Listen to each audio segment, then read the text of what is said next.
Wedding photography, it's all about making the bride look beautiful. I've been waiting for this for so long. It's going to be a very special day. And then you want to tell the story, because if you dig deep enough, every wedding does have a little bit of uniqueness to it. From the moment I've met her, I've fallen in love with her, and she's the only one. I'm going to tell her that again today. I'm going to tell her that for the rest of my life. Weddings, you have to be a portrait photographer, a landscape photographer, a macro photographer. The 42.5 is a phenomenal lens. The look it gives is absolutely beautiful. This is so flippin' good. If I was able to capture every image I wanted to with that lens, that probably would stay on my camera the whole day too.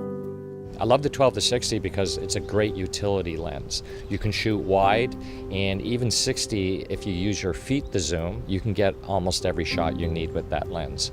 I work with two bodies at weddings, and that lens stays on one body the whole day.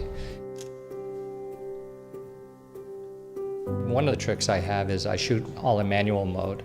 It's difficult to expose for a bride's dress because it's usually a white or just off-white. So what I do is I go in close and I take an exposure reading off the dress, and I expose typically 1 to 1 1/3 stops overexpose. When you back up and shoot, it's amazing. It's a perfectly exposed image.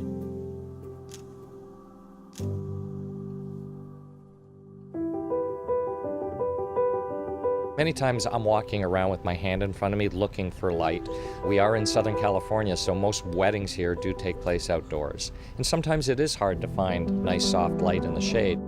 If I find an area that works with beautiful light, and especially the colors in this room, I tend to work it a lot. And just one thing leads to another, and we end up capturing a lot of great images.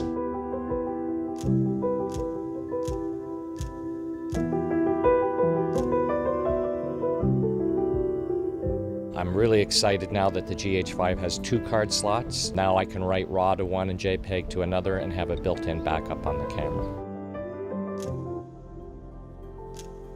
These cameras now have no low-pass filter, so the sharpness is actually crazy in these cameras.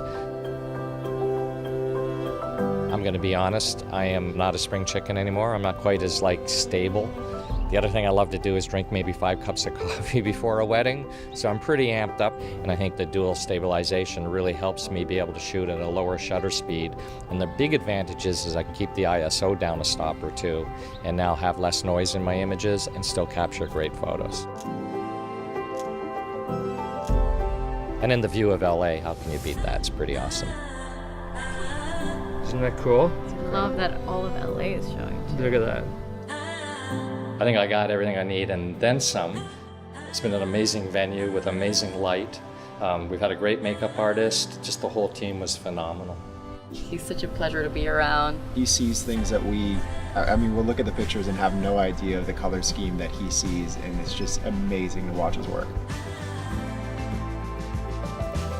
These cameras are half the weight and half the size of traditional cameras.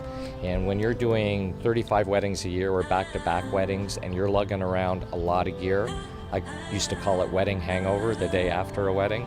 I don't have it anymore.